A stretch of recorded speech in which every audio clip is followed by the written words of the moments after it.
ಸಮಯದಲ್ಲಿ ಕೂಡ ನಾವು ಸತ್ಯವೇದದಿಂದ ಒಂದು ವಾಕ್ಯವನ್ನು ಮೊದಲಾಗಿ ಓದೋಣ. 1 ಪೇತ್ರ ಬರೆದ ಪತ್ರಿಕೆ 5ನೇ ಅಧ್ಯಾಯ 7ನೇ ವಾಕ್ಯ ಓದೋಣ. ನಿಮ್ಮ ಚಿಂತೆಯನ್ನೆಲ್ಲ ಆತನ ಮೇಲೆ ಹಾಕಿರಿ, ಆತನು ನಿಮಗೋಸ್ಕರವಾಗಿ ಚಿಂತೆ ಮಾಡ್ತಾರೆ. ಅಲ್ಲೇಲೂಯ. ಈ ಸಮಯದಲ್ಲಿ ದೇವ ಜನರು ಚಿಂತೆ ಮಾಡುವುದು ಯಾಕೆ? ದೇವರು ಹೇಳ್ತಾರೆ,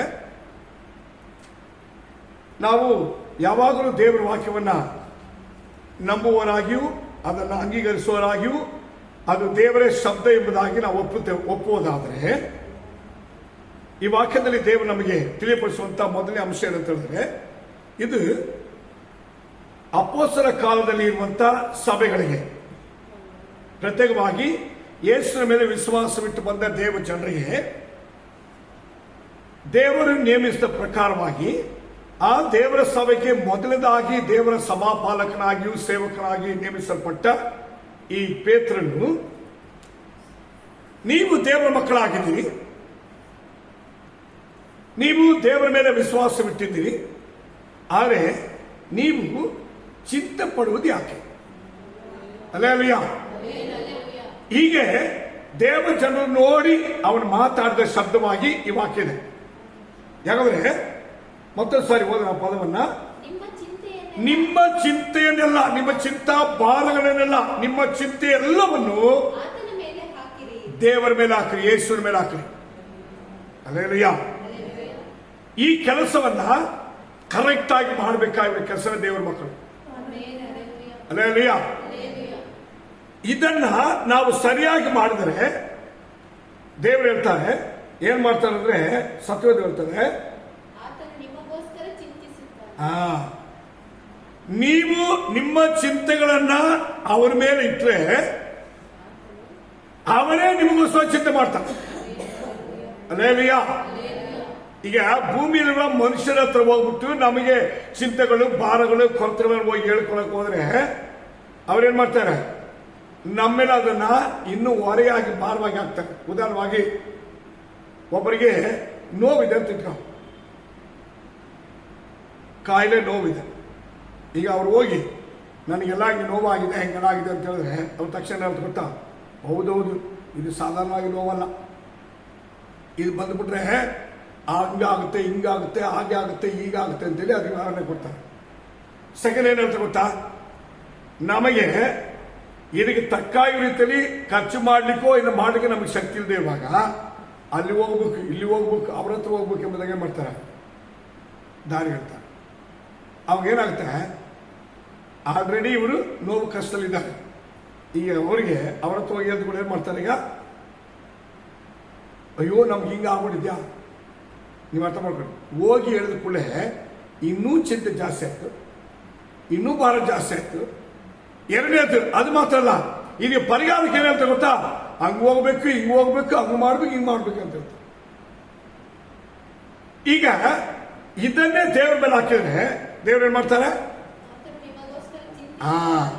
ಅವರು ನಿಮಗೋಸ್ಕರ ಚಿಂತೆ ಮಾಡ್ತಾರೆ. ಏನಂತ, ಇದಕ್ಕೆ ಪರಿಹಾರ ಹೇಗೆ ಮಾಡ್ಬೇಕು, ಇದಕ್ಕೆ ನಾನು ಯಾವ ರೀತಿ ಬಿಡುಗಡೆ ಕೊಡಬೇಕು, ಇದಕ್ಕೆ ಯಾವ ರೀತಿ ನಾನು ಸಹಾಯ ಮಾಡಬೇಕು, ಇದಕ್ಕೆ ಯಾವ ರೀತಿ ಅವರ ಜೊತೆಲಿದ್ದು ನಾನು ಅವರನ್ನ ಸಂತೈಸಬೇಕು, ಈ ಕೆಲಸ ದೇವರು ಮಾಡ್ತಾರೆ. ಅಲ್ಲೇಲೂಯ. ಒಂದು ಸ್ತ್ರೀ ಇದ್ದಾಳೆ, ಆಕೆ ರಕ್ತಕೋಸ್ಕರ ರೋಗ ಇದೆ. ಇದ್ರ ಬಗ್ಗೆ ಎಲ್ಲರ ಹತ್ರ ಯಾರು ಹೇಳಲ್ಲ. ಅವಳೇನ್ ಮಾಡಿದ್ರು, ಹಣ ಖರ್ಚು ಮಾಡಿದ್ರು, ಎಲ್ಲ ವೈದ್ಯರ ಹತ್ರ ಹೋದ್ರು, ಎಲ್ಲಿ ಗುಣ ಆಗ್ಲಿಲ್ಲ. ಅವಳು ಒಂದು ತೀರ್ಮಾನ ಮಾಡಿದ್ರು, ಜನರ ಹತ್ರ ಹೋಗಿ ಹೇಳಿ, ವೈದ್ಯರ ಹತ್ರ ಹೋಗಿ ಊರೆಲ್ಲ ಹೋದ್ರೆ ನನ್ನ ಆರೋಗ್ಯ ನಷ್ಟ ಆಗುತ್ತೆ, ನನ್ನ ಹಣ ನಷ್ಟ ಆಗುತ್ತೆ, ನಾನು ಒಂದು ತೀರ್ಮಾನ ಮಾಡ್ತೀನಿ, ನಾನು ಯೇಸು ಹತ್ರ ಹೋಗ್ತೀನಿ. Alleluia, alleluia. ಅವನು ಯೇಸುವಿನ ಮೇಲೆ ತನ್ನ ಭಾರವನ್ನು ಹಾಕಿದ್ರು. ನಾನು ಹೋಗ್ತೀನಿ, ಹೋಗಿ ನನ್ನ ಮನಸ್ಸೊಳಗೆ ಯಾರಿಗೆ ಹೇಳದಿರುವ ಈ ದುಃಖ ಭಾರವನ್ನ ನನ್ನ ಮನಸ್ಸಲ್ಲಿ ಅವ್ರಿಗೆ ಹೇಳ್ತೀನಿ. ಎರಡನೇದು, ನನ್ನ ಹೃದಯದಲ್ಲಿ ನನ್ನ ಭಾರವನ್ನ, ನನ್ನ ಚಿಂತೆಯನ್ನು ಅವ್ರ ಮೇಲೆ ಹಾಕಿದ್ದೀನಿ ಎಂಬುದಕ್ಕೆ ಸಾಕ್ಷಿ ಗೊತ್ತಾ, ನಾನು ಹೋಗಿ ಅವ್ರ ಉಡುಪನ್ನು ಮುಟ್ತೀನಿ. ಅಲ್ಲೇಲೂಯ. ಆ ಉಡುಪನ್ನ ಮುಟ್ಟಿದ್ರೆ ನಾನು ಗುಣವಾಗ್ತೀನಿ ಅಂತ. ಈ ಉಡುಪು ಎಂಬುದು, ಮೇಲೆ ವಸ್ತ್ರ ಎಂಬುದು ದೇವರ ಆಲಯದಲ್ಲಿರುವಂತಹ ದೇವರ ಪ್ರಸನ್ನತೆ ಮುಟ್ಟುವುದು. ಆಗ ಆ ಸ್ತ್ರೀ ಏನ್ ಮಾಡ್ತಾಳೆ, ನಾನು ಯೇಸುವಿನ ಉಡುಪನ್ನು ಮುಟ್ಟಿದ್ರೆ ಸಾಕು ನಾನು ಗುಣವಾಗ್ತೇನೆ. ಅದರ ಅರ್ಥ, ನಾನು ದೇವರ ಆಲಯಕ್ಕೆ ಹೋಗಿ ಅವರ ಪಾದ ಬಳಿಯಲ್ಲಿ ನನ್ನ ಚಿಂತೆಗಳನ್ನ ಒಪ್ಪಿಸ್ತೀನಿ, ಅಲ್ಲಿಂದ ನನಗೆ ಆರೋಗ್ಯ ಬರುತ್ತೆ.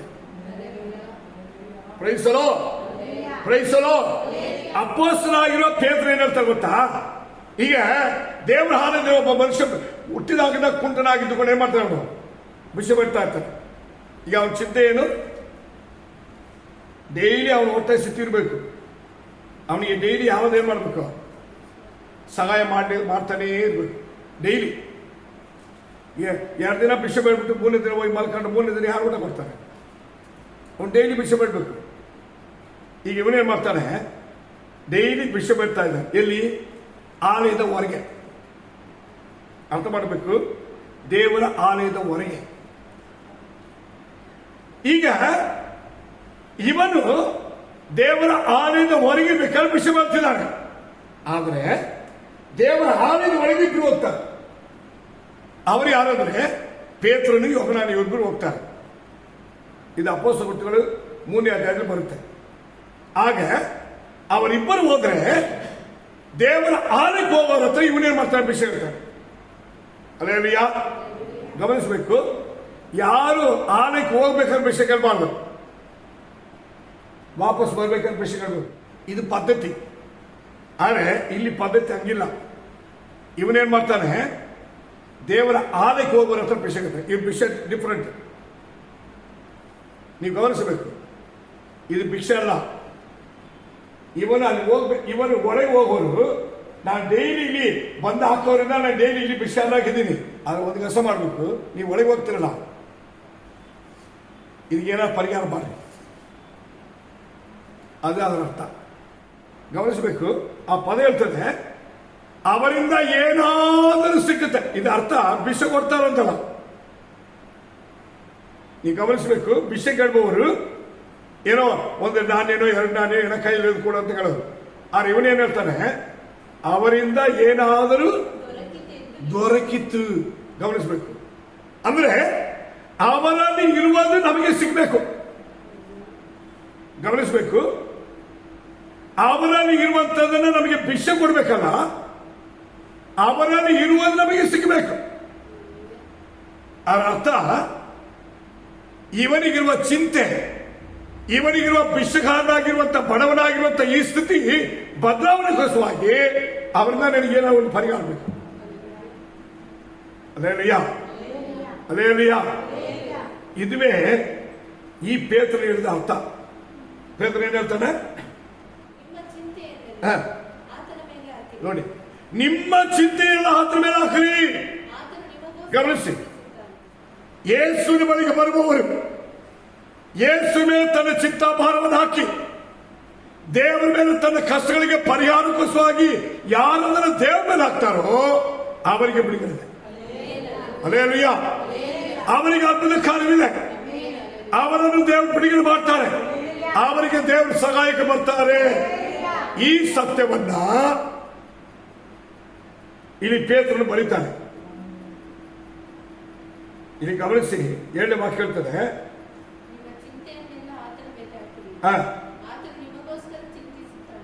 ಆತನು ನಿಮಗೋಸ್ಕರ ಚಿಂತಿಸುವವರಿದ್ದಾರೆ. ಈಗ ಜನರು ದೇವರ ಆಲಯಕ್ಕೆ ಬಂದ್ರೆ ನಮಗೆ ಪರಿಹಾರ ಬೇಕಂತ ದೇವರ ಹತ್ರ ಇರಬೇಕು. ರೈಸಲೋ, ದೇವರಿಂದ ಪರಿಹಾರ ಆಗ್ಬೇಕಂತ, ದೇವರೊಂದಿಗೊಂದು ಪರಿಹಾರ ಮಾಡ್ಬೇಕಂತ. ಈ ಪರಿಹಾರವು ದೇವರಿಂದ ಹಾಕ್ಬೇಕಂದ್ರೆ ನಾವು ಮನುಷ್ಯನೇನು ಆಲೋಚನೆ ಕೇಳಬಾರ್ದು, ವಿಶ್ವಾಸನೇನು ಆಲೋಚನೆ ಕೇಳಬಾರ್ದು, ಬೇರೆ ಯಾರೇನು ಆಲೋಚನೆ ಕೇಳಬಾರ್ದು. ಇಲ್ಲಿ ಕೂಡ ನೋಡು, ದೇವರ ಸೇವಕರಾಗಿರೋ ಪೇತ್ರನಿಗೆ ಒಂದು ಆಲೋಚನೆ ಹೇಳ್ತಾನೆ. ಅದೇನು ಗೊತ್ತಾ? ನಮ್ಮನ್ನು ನೋಡಪ್ಪ. ಅದರ ಅರ್ಥ, ನಮ್ಮ ಗುಣ ನೋಡು, ನಮ್ಮ ಜೀವಿತ ನೋಡು, ನಮ್ಮಲ್ಲಿರುವ ವಿಶ್ವಾಸ ನೋಡು, ನಮ್ಮಲ್ಲಿರುವ ಯೇಸುವನ್ನು ನೋಡು.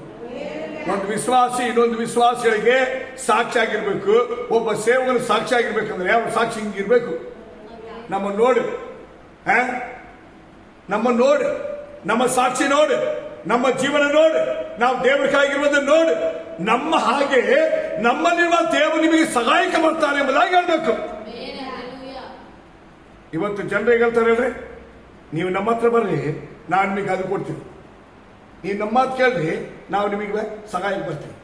ನೀವು ನಮ್ಮ ಮಾತು ಕೇಳಿ ನಡ್ರಿ, ನಾವು ನಿಮ್ಮೊಂದಿಗೆ ಇರ್ತೀವಿ. ಹೀಗೆ ಇವತ್ತು ಸೈತಾನನು ವಿಶ್ವಾಸಗಳನ್ನ ದುರ್ಪದೇಶ ಮಾಡುವನ್ನ ವಿಶ್ವಾಸಗಳ ಮಧ್ಯದಲ್ಲಿ ಸಭೆಗಳ ಮಧ್ಯೆ ಕಳಿಸಿ ಹಿಂಗಿಲ್ಲ ಅಂತ ಬಾಗಿ ಕರೆದು ವಿಶ್ವಾಸ ಅಡ್ಡಿಪಡಿಸುವ ಕಾಲ ಇದು. ಅದಕ್ಕೆ ಬರೆಯಲ್ಪಟ್ಟಿದೆ, ನೀವು ಯಾವ ಸಂಬಂಧವಾಗಿ ಚಿಂತೆ ಮಾಡಬೇಡ್ರಿ, ನಿಮ್ಮ ಎಲ್ಲಾ ಚಿಂತೆಗಳನ್ನು ಅವ್ರ ಮೇಲೆ ಹಾಕ್ರಿ. ಯಾಕಂದ್ರೆ ಪರಿಹಾರ ಅವರೇ ಕೊಡ್ತಾರೆ. ಒಂದು ವಾಕ್ಯ ಕೂಡ ನಾವು ನೆನಪು ತರ್ತಾನೆ, ಓದ್ಬಿಡಿ. 7ನೇ ವಾಕ್ಯ ತಿರುಗಿ ಓದಿ. 6ನೇ ವಾಕ್ಯ.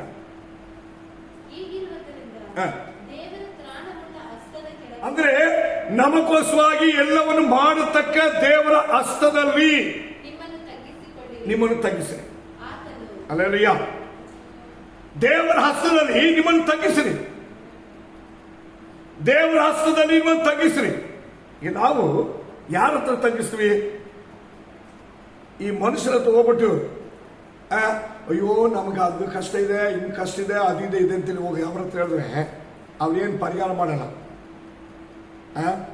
ಒಂದು ವೇಳೆ ಸ್ವಲ್ಪ ಹಣ ಕೊಡ್ಬೋದು, ಸಾಲ ಪುಕ್ಷಾಟ ಕೊಡ್ತಾರಮ್ಮ, ಇಲ್ಲ, ನೆಕ್ಸ್ಟ್ ವಾಪಸ್ ಕೊಡಬೇಕು ಅಥವಾ ಬಡ್ಡಿ ಕೊಡಬೇಕು. ಒಂದು ವೇಳೆ ನೀವು ಅವರ ಹತ್ರ ಸ್ವಲ್ಪ ಹಣ ಸಹಾಯ ತಗೊಂಡ್ಮೇಲೆ ಅವ್ರನ್ನ ನೋಡುವ ಕಾಲದಲ್ಲ ಅವ್ರಿಗೆ ನೀವು ಗುಲಾಮರಾಗಿರ್ತೀವಿ. ಅವ್ರು ಮಾಡೋದು ತಪ್ಪಂತ ಹೇಳಕ್ ಬರಲ್ಲ, ಅವರಲ್ಲಿ ಯಾವ ಕೊರತೆ ಸರಿ ಇಲ್ಲ ಎಂಬುದು ಹೇಳಕ್ ಬರಲ್ಲ. ಯಾಕೆ ಗೊತ್ತಾ? ನಾವು ಅವ್ರ ಕೈಯಲ್ಲಿ ಕೈ ಚಾಚಿ ಬಿಟ್ಟಿದ್ದೀವಿ ನೋಡಿ, ಅದು ನಮ್ಮನ್ನ ಅವ್ರ ಮುಂದೆ ಧೈರ್ಯವಾಗಿ ನಿಲ್ಲುವಂತೆ ಮಾಡೋಣ. ಅದಕ್ಕೆ ಸತ್ವೇದವಂತದೆ, ನೀವು ದೇವರ ತ್ರಾಣವನ್ನು ಹಸ್ತದಲ್ಲಿ ತಗ್ಗಿಸ್ರಿ. ಅಂದ್ರೆ ನೀವು ನಿಮ್ಮನ್ನು ದೇವರ ಹಸ್ತದಲ್ಲಿ ನಿಮ್ಮನ್ನು ತಗ್ಗಿಸ್ರಿ. ಹಾಗೆ ಮಾಡಿದ್ರೆ ಇದು ಬೇಕಾಗಿಲ್ಲ. ಯಾಕಂದ್ರೆ ಆತನು ತಕ್ಕ ಕಾಲದಲ್ಲಿ ನಿಮ್ಮನ್ನು ಮೇಲೆ ತರ್ತಾರೆ. ಒಂದಲ್ಲ, ದೇವರು ಒಂದು ಸಮಯ ಇಟ್ಟಿರ್ತಾರೆ, ನಮ್ಮನ್ನ ಈ ರೀತಿಯಾಗಿ ಮೇಲಕ್ಕೆ ತರಬೇಕೆಂಬುದಾಗಿ ದೇವರು ಒಂದು ಕಾಲ ಇಟ್ಟಿದ್ದಾರೆ. ಆ ಕಾಲವರೆಗೆ ನಾವೇನ್ ಮಾಡ್ಬೇಕು? ಕಾಯ್ಬೇಕು. ಅದ್ರ ಮುಂಚೆ ನಾವೇನ್ ಮಾಡ್ಬಿಡ್ತೀವಿ? ಹಂಗ್ ಮಾಡ್ಬಿಡೋಣ, ಹಿಂಗ್ ಮಾಡ್ಬಿಡೋಣ, ಅವ್ರ ಹತ್ರ ಹೋಗೋಣ, ಇವ್ರ ಹತ್ರ ಹೋಗೋಣ, ಅದು ಮಾಡಿ ಮುಗಿಸ್ಬಿಡೋ, ಇದು ಮಾಡಿ ಹೋಗಿ ಸಿಕ್ಕಾಕಂತ.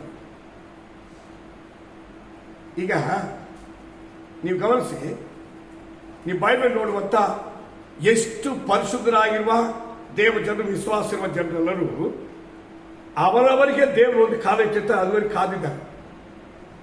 ಅಲ್ಲೇಲುಯ್ಯ, ಅಲ್ಲೇಲುಯ್ಯ. ನೀವು ನೋಡಿ, ಮೋಶೆ ಹಿಂದೆ ಯಗುಷ ಒಬ್ಬ ದೊಡ್ಡ ಮನುಷ್ಯನಾಗಿ ಸೂರ್ಯನನ್ನೇ ನಿಲ್ಲಿಸುವಂತ ಒಂದು ದೊಡ್ಡ ವ್ಯಕ್ತಿ ಇದ್ದಾನೆ ಎಂಬುದು ಅವರಿಗೆ ಗೊತ್ತಿಲ್ಲ. ನೀವು ಗಮನಿಸೋಡಿ, ಈಗ ದೇವರು ಯಗುಷನಿಗೆ ಒಂದು ಕಾಲ, ಒಂದು ಸಮಯ ಇಟ್ಟಿದ್ರು. ಅದು ಅವನು ಹೇಳ್ತಾರೆ, ನಾನು ಮೋಶೆ ಸಗಳಿದ್ದಾಗೆ ನಿನ್ನ ಸಗಳಿರ್ತೀನಿ. ಮೋಶೆ ಸಗಳಿದ್ದಿದ್ದು ಹೆಂಗೆ? ವಿರೋಧವಾಗಿರೋ ಪಾರೋನ ಅವನ ಸೈನ್ಯ ಐಗುಪ್ತ ದೇಶವನ್ನೆಲ್ಲ ಜಯಿಸುವವರೆಗೂ ಒಂದು ಕಾಲ. ಸೆಕೆಂಡ್, ಅವರನ್ನ ಬಿಡಿಸಿ ಕೆಂಪು ಸಮುದ್ರದಲ್ಲಿ ನಡೆಸಿರೋ ಒಂದು ಕಾಲ. ಮೂರನೇದು, ದೇವರು ಬಂಡೆಯಿಂದ ನೀರನ್ನು ಕೊಡಿಸಿದ್ದು. ಆಮೇಲೆ ಮೋಶೆ ಕಾಲದಲ್ಲಿ ಭೂಮಿ ಬಾಯಿ ತೆರೆದು ಮೋಶೆಗಳಾಗಿ ಮಾತಾಡಿದವನ್ನ ನುಗ್ಗ ಹಾಕಿದ್ರು. ನೀವು ಗಮನಿಸೋಡಿ, ಆಗ ಇವನಿಗೆ ಏನು ಅರಿವು ಬಂದಿರುತ್ತೆ? ನಾನು ನನ್ನ ದೇವರ ಹಸ್ತದಲ್ಲಿ ನನ್ನನ್ನು ತಗ್ಗಿಸಿದ್ರೆ, ನನ್ನನ್ನು ದೇವರು ಇಟ್ಟ ಸ್ಥಳದಲ್ಲಿ ನಾವು ಉತ್ತಮನಾಗಿ ನಂಬಿಕಸ್ಥರಾಗಿದ್ದರೆ ದೇವರು ನನ್ನ ಏನ್ ಮಾಡ್ತಾರೆ? ತಕ್ಕ ಕಾಲದಲ್ಲಿ ಏನ್ ಮಾಡ್ತಾರೆ? ಮೇಲಕ್ಕೆ ತರ್ತಾರೆ. ಈ ಒಂದು ಗುರಿ ಯೆಹೋಶುವನಲ್ಲಿ ಇತ್ತು. ಅದಕ್ಕೆ ಅವನೇನ್ ಮಾಡ್ದ ಗೊತ್ತಾ? ಅದಕ್ಕೆ ನಾನು ದೇವರ ಹಸ್ತದಲ್ಲಿ ಇರುವುದಂದ್ರೆ ಅರ್ಥ ಏನು ಅಂತ ಹೇಳಿದ್ರೆ, ದೇವರ ಸೇವಕರಿರುವ ಆಲೋಚನೆಯಲ್ಲಿ ನಡೆಯುವುದು, ಅವನು ಕಲ್ತಿರೋ ಪಾಠ. ಸೆಕೆಂಡ್, ದೇವರ ಸೇವಕರು ಏನ್ ಹೇಳ್ತಾರೋ ಅದನ್ನ ಮೀರದೇ ಇರುವುದು, ಅದನ್ನ ಹಂಗೆ ನಂಬುವುದು. ನೀನು ಅರ್ಥ ಮಾಡ್ಕೊಳ್ಳ, ಸೀನಾ ಬೆಟ್ಟದಲ್ಲಿ ಹೋಗಿ ಮೇಲೆ ಹೋಗಿ ಕೆಳಗಿಳಿಯಕ್ಕೆ 40 ದಿನ ಆಯ್ತು. ಅವನು ಯಾವತ್ತಾದರೂ ಮೋಶೆ ಏನಾದ, ಯಾಕೆ ಬರ್ತಾನೆ ಇವಾಗ ಗೊತ್ತಿಲ್ಲ ಅಂತೇಳಿ 1 ದಿನ 1 ನಿಮಿಷ ಕೂಡ ಯೋಚನೆ ಮಾಡಿ. ಕೆಳಗಿರುವ 6 ಲಕ್ಷ ಜನರು ಯೋಚನೆ ಮಾಡ್ತಾರೆ. ಮೋಶೆ ಅಣ್ಣನಾಗಿರುವಂತ ಆರೋನ್ ಯೋಚನೆ ಮಾಡ್ತಾರೆ. ಅವರೆಲ್ಲ ದಾರಿ ತಪ್ತಾರೆ. ಆದರೆ ಇವನು ಮಾತ್ರ ಡೌಟ್ ಇಲ್ಲ, ಸಂಶಯ ಇಲ್ಲ, ಅವನ ಮನಸ್ಸಲ್ಲಿ ಚಂಚಲ ಇಲ್ಲ. ಕಾರಣ ಏನು ಗೊತ್ತಾ? ಅವನು ದೇವರ ಆಶ್ರಮದಲ್ಲಿದ್ದಾನೆ. ಅವನು ಹೇಳ್ತಾನೆ, ನೀನು ಇಲ್ಲೇ ಇರು, ನಾನು ಬೆಟ್ಟದಲ್ಲಿ ಹೋಗಿ ದೇವರ ಹತ್ರ ಮಾತಾಡ್ಸ್ಕೊಂಡು ಬರ್ತೀನಿ ಅಂತ. ಎಷ್ಟು ದಿನ ಅಂತ ಹೇಳಿಲ್ಲ, ಅರ್ಥ ಮಾಡ್ಕೊಳ್ಳಿ. ಯಾವಾಗ ಬರ್ತೀನಿ ಅಂತ ಹೇಳಿಲ್ಲ, ನಾನು ಹೋಗಿ ಬರುವವರೆಗೂ ಇಲ್ಲಿಯೇ ಇರು ಅಂದ. ಅವನು ಅಲ್ಲಿಂದ ಕೆಳಗೆ ಹೋಗಿ ಮತ್ತೆ ತಿರುಗಿ ಬರ್ಬೋದಾಗಿತ್ತು. 40 ದಿನದಲ್ಲಿ ಬರ್ಬೋದಾಗಿತ್ತಲ್ಲ, ಎಷ್ಟು ಸಾರಿ ದಿನಕ್ಕೊಂದ್ಸಾರಿ ಹೋಗಿ ಬರ್ಬೋದಾಗಿತ್ತು. ಆದರೆ ಅವನು 1 ದಿನ ಕೂಡ, 1 ಸಮಯ ಕೂಡ ಅವನು ಅಲ್ಲಿಂದ ಕೆಳಗೆ ಹೋಗ್ಬೇಕೆಂಬ ಆಸೆ ಬಂದಿಲ್ಲ. ಸೆಕೆಂಡ್, ಮೇಲೆ ಹೋದವರು ಏನ್ ಮಾಡ್ತಿದ್ದಾರೆ, ಎಲ್ಲಿ ಹೋಗಿದ್ದಾರೆ ಎಂಬುದಾಗಿ ಸ್ವಲ್ಪ ಮೇಲೆ ಹತ್ತಿ ನೋಡೋಣ ಎಂಬುದಾಗಿ ಸ್ವಲ್ಪ ಮೇಲೆ ಹೋಗಿ ನೋಡಿಲ್ಲ. ಆ 40 ದಿನಗಳು ಅಲ್ಲಿಯೇ ಇರ್ತಾನೆ. ಇದು ದೇವರ ಆಸ್ತಿಗೆ ತಗ್ಗಿಸೋದು. ಅಲ್ಲೇಲಯ್ಯ. ಅದಕ್ಕೆ ದೇವರು ಹೇಳ್ತಾರೆ, ಮೋಶೆ ನೀನು ಹೋದ ಮೇಲೆ ಈ ಸ್ಥಾನಕ್ಕೆ ಯೆಹೋಶುವನ ನಿಲ್ಲಿಸುತ್ತಾರೆ. ಕಾರಣ ಏನು ಗೊತ್ತಾ? ನನ್ನ ಮಾತಿನ ಮೇರೆಗೆ ನೀನಿದ್ದ ಪ್ರಕಾರವಾಗಿ ನಿನ್ನ ಮಾತಿನ ಮೇರೆಗೆ ಅವನಿದ್ದಾನೆ. ಅಲ್ಲೇಲಯ್ಯ. ಅದಕ್ಕೆ ದೇವರು ಹೇಳ್ತಾರೆ, ನಿನ್ನ ಹೆಸರನ್ನ ಪ್ರತ್ಯಾಕಿಗೆ ತರ್ತೀನಿ, ನಿನ್ನ ಜೊತೆಗಿರ್ತೀನಿ ಎಂಬುದಾಗಿ ಜನರಿಗೆ ತೋರಿಸ್ತೀನಿ, ನಿನ್ನ ಮೂಲಕವಾಗಿ ನಾನು ಅದ್ಭುತ ಕಾರ್ಯ ಮಾಡ್ತೀನಿ. ಮೋಶೆ ಸಂಗಡ ಇದ್ದಾಗೆ ನಿನ್ನ ಸಂಗಡ ಇರ್ತೀನಿ. ಇದುವೇ ದೇವರ ಹಸ್ತದಲ್ಲಿ ಇರುವ ಜನರಿಗಿರುವಂತ ಸಾಕ್ಷಿ.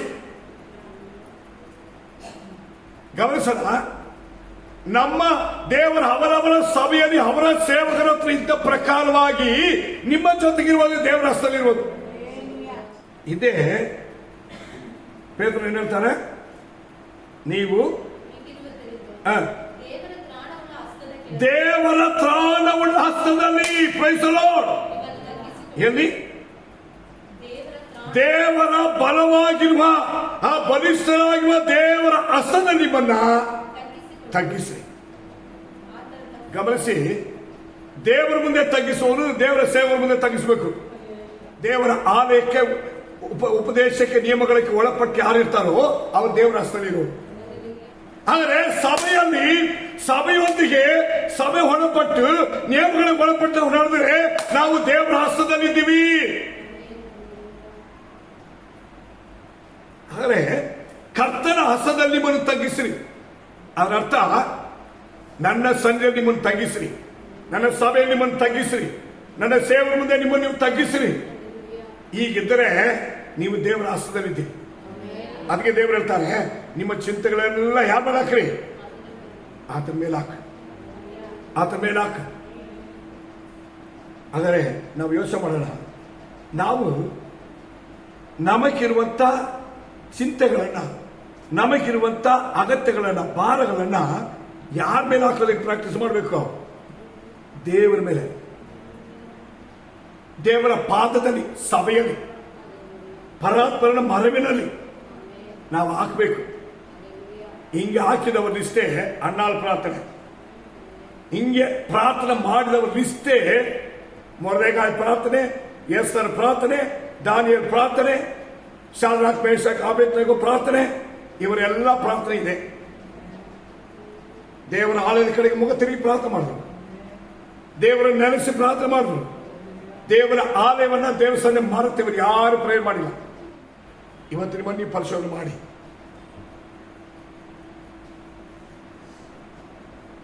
ಫಿಲಿಪಿಯರ್ ಬರೆದ ಪತ್ರಿಕೆ 4ನೇ 6ನೇ ವಾಕ್ಯ. Praise the Lord. ಏನ್ ಹೇಳ್ತದೆ?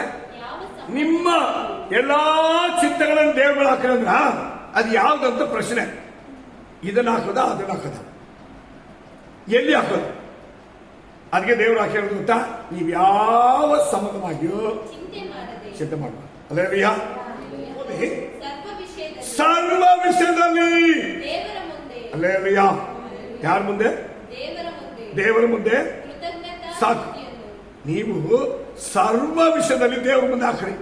ದೇವರ ಆಲಯವೆಂಬ ದೇವರ ಪಾದಪೀಠದಲ್ಲಿ ಆತನ ಮುಂದೆ ಅವರ ಚಿಂತೆಗಳನ್ನು ಹಾಕುವವರು ಸರ್ವ ವಿಷಯ ಹಾಕೋದಕ್ಕೆ ಪರ್ಮಿಷನ್. ಅಲ್ಲೇಲಿಯ? ಇದನ್ನು ಬಿಟ್ಬಿಟ್ಟು ಇವತ್ತು ಸೈತಾನ್ ಎಷ್ಟು ಜನ ಮೋಸ ಮಾಡ್ತಾರೆ ನೋಡಿದ್ರ? ಎಷ್ಟು ಜನ ಮೋಸವಾಗಿದ್ದಾರೆ? ಯಾರಿಗೆ ನಷ್ಟ? ಯಾರಿಗೆ ನಷ್ಟ? ಇದರಿಂದ ದೇವರ ಕೋಪ ಯಾರಿಗೆ? ಇದರಿಂದ ದೇವರ ಸನ್ನಿಧಿಯನ್ನು ತಳ್ಳಿಬಿಟ್ಟು ಅವರವರ ಇಷ್ಟಕ್ಕೆ ಕೂತ್ಕೊಂಡು ಅವರವರ ಇಷ್ಟಕ್ಕೆ ಗುಂಪು ಕುಡ್ಕೊಂಡು ಅವರವರ ಇಷ್ಟ ನಡೆದ್ರೆ ದೇವರ ಕೋಪ ಶಾಪ ಎಂಬುದು ಹೆಂಗೆ ತಪ್ಪುತ್ತೆ? ಈ ಕೊನೆ ಕಾಲದಲ್ಲಮ್ಮ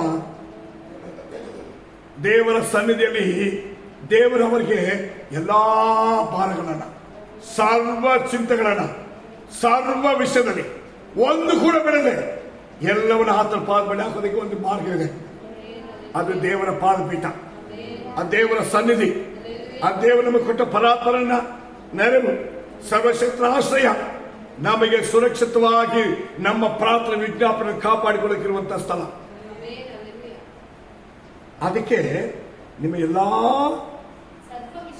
ಸರ್ವ ವಿಷಯದಲ್ಲಿ ನೀವು ಸರ್ವ ವಿಷಯದಲ್ಲಿ ನಾವು ಅದನ್ನ ಪದೇ ಪದೇ ನಮ್ಮ ನೆನಪು ತಂದುಕೊಳ್ಬೇಕು. ಇದಾಗುತ್ತಾ ಅದಾಗುತ್ತಾ, ಅದಾಗುತ್ತಾ ಇದಾಗುತ್ತಾ. ದೇವರು ಹೇಳ್ತಾರೆ ಎಲ್ಲ ಆಗುತ್ತಾ. ಯಾರಿಂದ ಎಲ್ಲ ಸಾಧ್ಯ? ದೇವರಿಂದ ಎಲ್ಲ ಸಾಧ್ಯ. ಮನುಷ್ಯರಿಂದ ಅಸಾಧ್ಯವಾಗಿಲ್ಲ, ದೇವರಿಂದ ಸಾಧ್ಯ. ಇನ್ನು ನಿನಗೋಸ್ಕರ ಹಬ್ಬದ ಕಾರ್ಯ ಮಾಡಲಿಕ್ಕೆ ದೇವರು ರೆಡಿ ಇದ್ದಾರೆ. ನಿಮ್ಮ ಎಲ್ಲಾ ಚಿಂತೆಗಳನ್ನು ಅವ್ರ ಮೇಲೆ ಹಾಕ ಅವ್ರ ಮೇಲೆ ಹಾಕು. ಅವ್ರು ನಿನಗೋಸ್ಕರ ಎಲ್ಲ ಕಾರ್ಯ ಮಾಡಲಿಕ್ಕೆ ರೆಡಿ ಇದ್ದಾರೆ. ನೋಡಿ, ಮತ್ತಾಯಿ ಬರೆದ ಸುವಾರ್ತೆ 6ನೇ ಅಧ್ಯಾಯ 25ನೇ ವಾಕ್ಯ.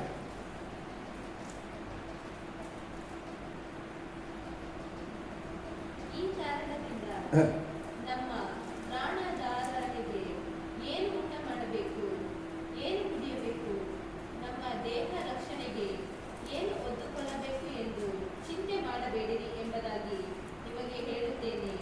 ಊಟಕ್ಕಿಂತ ಪ್ರಾಣವು, ಉಡುಪಿಗಿಂತ ದೇಹವು ಮೇಲಾದದ್ದಲ್ಲವೇ? ನೋಡ್ರಿ, 25ನೇ ವಾಕ್ಯ ಏನು ಹೇಳ್ತದೆ? ಮೊದಲಾಗಿ ತಿನ್ನುವುದು ಕುಡಿಯೋದ್ರ ಬಗ್ಗೆ ಚಿಂತೆ ಮಾಡಬಾರ್ದು. ಈ ಭೂಮಿ ಅಲ್ವಾ, ಈ ಜೀವನ ಮಾಡಲಿಕ್ಕೆ ಏನ್ ಮಾಡ್ಬೇಕಂತೇಳಿ ಚಿಂತೆ ಮಾಡಬೇಡ್ರಿ. ಆಮೇಲೆ ಯಾವುದನ್ನು ಅಂದ್ರೆ ವಸ್ತ್ರ, ಉಡುಪು ಮತ್ತು ಅದಕ್ಕೆ ಸಂಬಂಧಪಟ್ಟ ಆಧಾರವು, ಇದ್ರ ಬಗ್ಗೆ ಚಿಂತೆ ಮಾಡಬೇಡ್ರಿ.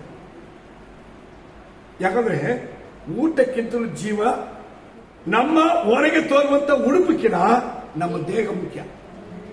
ಈ ತಿನ್ನುವುದು, ಕುಡಿಯೋದು, ಉಳಿಸಿಕೊಳ್ಳುವುದು, ಅವ್ರ ಮುಂದೆ ಇರೋದು, ಇವ್ರ ಮುಂದೆ ಇರೋದು, ಎಲ್ಲ ಬಗ್ಗೆ ಚಿಂತೆ ಮಾಡಬೇಡ ಅಂತ. ಈ ಮನುಷ್ಯನ ಏನ್ ಚಿಂತೆ? ನಾನು ಇವತ್ತು ಕೆಲಸ ಹೋಗಿ ಅಂದ್ರೆ ಸಾಲ ಇರುತ್ತೆ. ಸಾಲ ತೀರಲ್ವಾ? ಇವತ್ತು ಭಾನುವಾರ ಕೆಲಸ ಹೋದ್ರೆ ಸಾಲ ತೀರಲ್ವಾ? ದೇವರು ಅದಕ್ಕೆ ಮಾರ್ಗ ಕೊಡಲ್ವಾ? ನಾವೇನು ಯೋಚನೆ ಮಾಡ್ತೀವಿ ಗೊತ್ತಾ?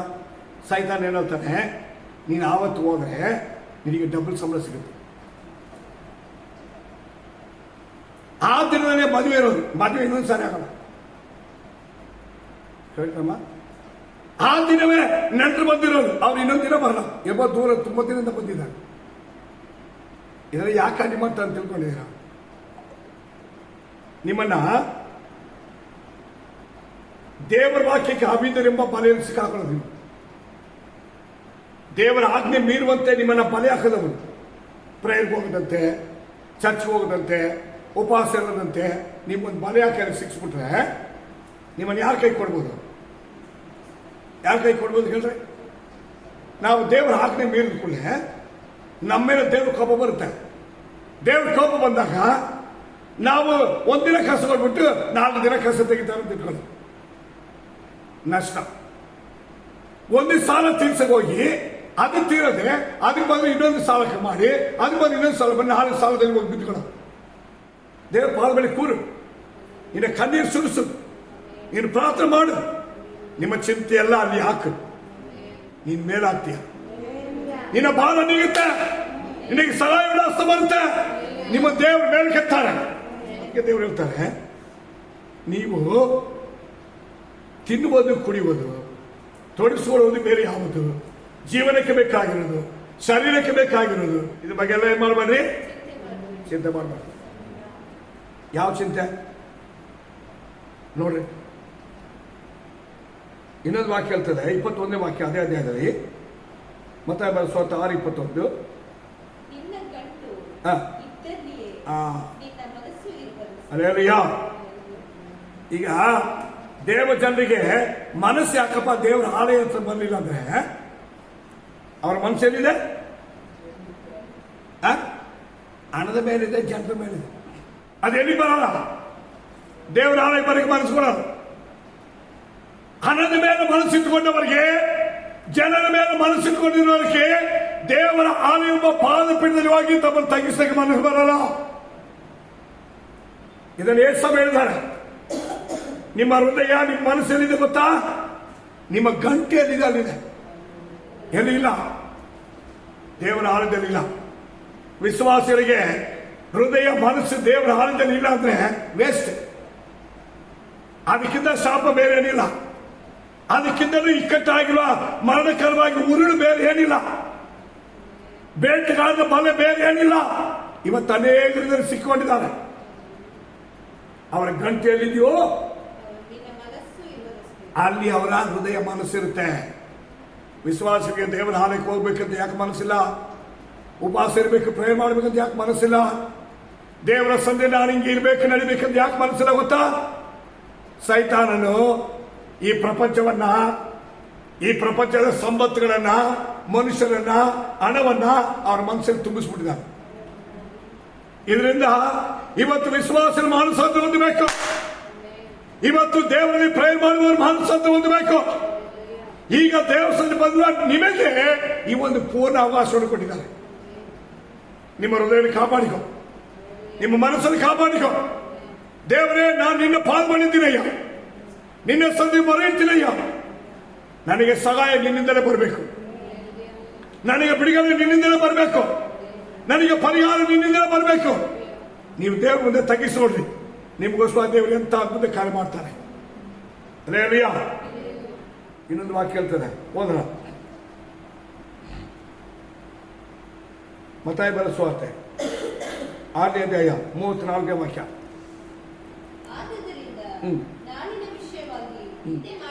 ಏನ್ ಸಮಯ ಹೇಳ್ತಾರೆ, ನಾಳೆ ಬಗ್ಗೆ ಚಿಂತೆ ಮಾಡಬೇಡ ಅಂತ. ಇರಿ, ಏನ್ ಸಮಯ ಹೇಳ್ತಾರೆ, ನಾಳೆ ಬಗ್ಗೆ ಚಿಂತೆ ಮಾಡಬೇಡ. ಸೈತಾನ ಏನ್ ಹೇಳ್ತಾನೆ, ನಾಳೆ ಬಗ್ಗೆ ಚಿಂತೆ ಮಾಡು. ಏನ್ ಸಮಯ ಹೇಳ್ತಾನೆ, ನೀ ನನ್ನ ಮಗನ, ನೀ ನನ್ನ ಮಗಳ, ನನ್ನ ವಾಕ್ಯದಲ್ಲಿ ನಡೆಯುವವರ, ನನ್ನ ಮೇಲೆ ನಿಮ್ಮ ಎಲ್ಲಾ ಚಿಂತೆಗಳನ್ನು ಹಾಕಿದವರ, ಅದ್ರ ಒಂದು ಕೆಲಸ ಮಾಡು, ನಾಳೆ ಬಗ್ಗೆ ಚಿಂತೆ ಮಾಡಬೇಡ. ಅರೇ ಅರಿಯ, ಏನ್ ಮಾಡಬೇಡ, ನಾಳೆ ಬಗ್ಗೆ ಚಿಂತೆ ಮಾಡಬೇಡ. ಯಾಕೆ ಗೊತ್ತಾ? ಓದಿ, ನಾಳಿನ ದಿನವು ಅಲೇ ಅಲಿಯ. ಯಾರು ಚಿಂತೆ ಮಾಡಬೇಕು? ಯಾರು ಚಿಂತೆ ಮಾಡಬೇಕು? ನೀವಲ್ಲ, ದೇವರ ಮಕ್ಕಳಲ್ಲ, ಪ್ರೇಯರ್ ಮಾಡುವವರಲ್ಲ, ದೇವರ ಪಾದದಲ್ಲಿ ತಗ್ಗಿಸುವವರಲ್ಲ, ದೇವರ ಹಸ್ತದಲ್ಲಿ ಇರುವವರಲ್ಲ. ಯಾರು ಚಿಂತೆ ಮಾಡಬೇಕು? ನಾಳೆ ದಿನವು ಅದುವೇ ಚಿಂತೆ ಮಾಡ್ಬೇಕಂತೆ. ಏನಂತ? ಇವತ್ತು ದೇವರ ಮಗನು, ಇವತ್ತು ದೇವರ ಮಗಳು, ಇವತ್ತು ದೇವರ ಹಾಲದಲ್ಲಿದ್ದಾರೆ, ಸೇವಕರು ಮಾತು ಕೇಳ್ತಾರೆ, ಉಪದೇಶ ನಡೀತಾರೆ, ನೀನನ್ನು ಬಿಟ್ಟು ದೂರ ಆಗಿಲ್ಲ ದೇವರೇ. ಆದ ಕಾರಣ ಇವರಿಗೆ ಈ ದಿನಕ್ಕೆ ನಾನು ಏನೇನು ಮಾಡ್ಬೇಕಂದ್ರೆ ದೇವರ ಹತ್ರ ಕೇಳ್ತಾರೆ. ಪ್ರೈಸಲೋ, ಇದು ದೇವರ ನಿಯಮ. ವಿಶ್ವಾಸ ದೇವಚಂದ್ರ ದೇವರು ಕೊಟ್ಟ ಸಭೆಯಲ್ಲಿ, ದೇವರು ಕೊಟ್ಟ ರಕ್ಷಣೆಯಲ್ಲಿ, ದೇವರು ಕೊಟ್ಟ ವಿಶ್ವಾಸದಲ್ಲಿ ಮರಣ ಪರ್ಯಂತ ನಂಬಿಕಸ್ಥರಾಗಿರ್ಬೇಕು. ಪ್ರತಿ ದಿನ ಅವ್ರಿಗೋಸ್ಕರ ದೇವರು ಕಾರ್ಯ ಮಾಡ್ತಾರೆ. ಆ ದಿನಗಳು ಅವ್ರಿಗೋಸ್ಕರ ಚಿಂತೆ ಮಾಡುತ್ತೆ. ಅದಕ್ಕೆ ನಿಮ್ಮ ಚಿಂತೆಗಳನ್ನು ಅವರ ಮೇಲೆ ಹಾಕ. ನಮ್ಮನ್ನ ಪರಿಶೋಧನೆ ಮಾಡೋಣ, ದೇವರ ವಾಕ್ಯದ ಮುಂದೆ ಸಮರ್ಪಿಸುವವರು, ದೇವರ ಸತ್ಯಕ್ಕೆ ಸಾಕ್ಷಿ ಆಗುವವರು, ದೇವರ ಉಪದೇಶವನ್ನು, ಮೋಶೆ ನ್ಯಾಯ ಪ್ರಮಾಣವನ್ನು ತಳ್ಳದವರು, ಎಡಬಲಕ್ಕೆ ಹೋಗದವರು, ನಿಮ್ಮ ಚಿಂತೆಗಳನ್ನ, ನಿಮ್ಮೆಲ್ಲ ಭಾರಗಳನ್ನ, ನಿಮ್ಮ ಅಗತ್ಯಗಳನ್ನ, ನಿಮ್ಮ ಕೊರತೆಗಳನ್ನ, ನಿಮ್ಮ ವ್ಯಾಧಿಗಳನ್ನ, ನಿಮ್ಮ ಸಾಲಗಳನ್ನ, ನಿಮ್ಮ ಕಷ್ಟಗಳನ್ನ ಆತನ ಮೇಲೆ ಹಾಕಿರಿ, ಆತನ ಮೇಲೆ ಹಾಕಿರಿ. ಆತನೇ ಎಲ್ಲಾ ಕಾರ್ಯಗಳಿಗೆ ಪರಿಹಾರ ಮಾಡುವ ದೇವರು. ನಿಮಗೋಸ್ಕರ ಅದ್ಭುತ ಕಾರ್ಯ ಮಾಡುವ ದೇವರಿದ್ದಾರೆ, ಸಹಾಯಕ್ಕೆ ಬರುವ ದೇವರಿದ್ದಾರೆ, ನಿಮ್ಮನ್ನು ಕಾರ್ಯ ನಡೆಸುವ ದೇವರಿದ್ದಾರೆ, ಬೇಟೆಗಾರನ ಬಲೆಯಿಂದ ತಪ್ಪಿಸುವರಿದ್ದಾರೆ, ತನ್ನ ಕೈನಲ್ಲಿ ಎತ್ತಿ ನಡೆಸುವ ದೇವರಿದ್ದಾರೆ, ತನ್ನ ಸಹಾಯವನ್ನು ನಿಮಗೆ ಪ್ರಕಟ ಮಾಡುವ ದೇವರಿದ್ದಾರೆ. ಪ್ರಾರ್ಥನೆ ಮಾಡೋಣ. ಗ್ಲೋರಿ. ಭೂಪರಲೋಕದ ಒಳ್ಳೆಯ ರಾಜೇಶ್ವರ ದೇವರೇ, ಈ ಒಳ್ಳೆಯ ಸಮಯಕ್ಕೆ ಹಾಕಿಸ್ತೋತ್ರಯ್ಯ. ಈ ನಿನ್ನ ವಾಕ್ಯವನ್ನು ಕೇಳಿದ್ರೆ ನಿನ್ನ ಮಕ್ಕಳ ಮೇಲೆ, ಪ್ರತಿಯೊಬ್ಬರ ವಿಶ್ವಾಸ ಜೀವಿತದಲ್ಲಿ, ಆತ್ಮೀಯ ಜೀವನದಲ್ಲಿ, ನಂಬಿಕೆ ಯಾತ್ರೆಯಲ್ಲಿ ನಿನ್ನ ಮಕ್ಕಳಿಗೆ ಅಡ್ಡಿಪಡಿಸುವ ತಡೆಗಳಾಗಲಿ, ಬೇಟೆಗಾರನಾಗಿರುವ ದುಷ್ಟನ ಬಲೆಗೂ ನಿನ್ನ ಜನರು ಯಾರು ಬೀಳದಂತೆ ನಿನ್ನ ವಾಕ್ಯದ ಬಲದಲ್ಲಿ, ಪ್ರಾರ್ಥನೆ ಬಲದಲ್ಲಿ, ನಿನ್ನ ಪಾದದಲ್ಲಿ ತಂಗಿಸುತ್ತ ಅನುಭವದಲ್ಲಿ ಒಬ್ಬೊಬ್ಬರು ದೇವರೇ ತಮ್ಮ ಅಗತ್ಯಗಳನ್ನು, ತಮ್ಮ ಚಿಂತೆಗಳನ್ನು ನಿನ್ನ ಪಾದ ಬಳಿ, ನಿನ್ನ ಬಳಿ ಹಾಕುವುದಕ್ಕೆ ನೀನು ಸಹಾಯ ಮಾಡಿ ರಾಜ. ಒಬ್ಬೊಬ್ಬರನ್ನು ಬಲಪಡಿಸು, ಒಬ್ಬೊಬ್ಬರನ್ನು ಬಲಪಡಿಸು. ವಿಶ್ವಾಸ ಬಲಹೀನವಾಗಿರುವವರನ್ನ, ಆತ್ಮೀಯ ಜೀವನದಲ್ಲಿ ಬಲಹೀನವಾಗಿರುವವರನ್ನ, ಪ್ರಾರ್ಥನೆ ಕಡಿಮೆ ಆಗಿರುವವರನ್ನ ತಟ್ಟಿ ಎಬ್ಬಿಸು ರಾಜ. ಅದ್ಭುತ ಕಾರ್ಯ ಮಾಡಬೇಕಂತಾನೆ ಒಬ್ಬೊಬ್ಬರನ್ನು ಬಲಪಡಿಸು, ಒಬ್ಬೊಬ್ಬರನ್ನು ಬಲಪಡಿಸು ರಾಜ. ಹೆದರಬೇಡ, ದಿಗ್ಭ್ರಮೆ ಕೊಡಬೇಡ. ನಾನು ನಿನ್ನ ಸಹಾಯಕ್ಕೆ ಬರುವಂತ ದೇವರೆಂಬುದಾಗಿ, ನಿಮ್ಮ ಎಲ್ಲಾ ಚಿಂತೆಗಳು ನನ್ನ ಮೇಲೆ ಹಾಕಲಿ ಎಂಬುದಾಗಿ ಈ ಸಮಯದಲ್ಲಿ ನಿನ್ನ ಶಬ್ದಕ್ಕೆ ಕಿವಿ ಕೊಟ್ಟು ನಿನ್ನ ಮುಂದೆ ಸಮರ್ಪಿಸುವ ಒಬ್ಬೊಬ್ಬರಿಗೆ ಯೇಸು ನಾಮದಲ್ಲಿ ಬಿಡುಗಡೆ ಕೊಡು ರಾಜ. ಸಹಾಯ ಮಾಡಿ ರಾಜ, ಕರವಳಿ ನಡೆಸು ರಾಜ. ನಿನ್ನ ಪಾದ ಬಳಿ ಸಂಭವಿಸಿದ್ದೇವರೇ, ನೀನಾಗೆ ಮಾಡೋದಕ್ಕಾಗಿ ಸ್ತೋತ್ರ ಯೇಸು ನಾಮದಲ್ಲಿ ತಂದೆ. ಆಮೇಲೆ ಆಮೇಲೆ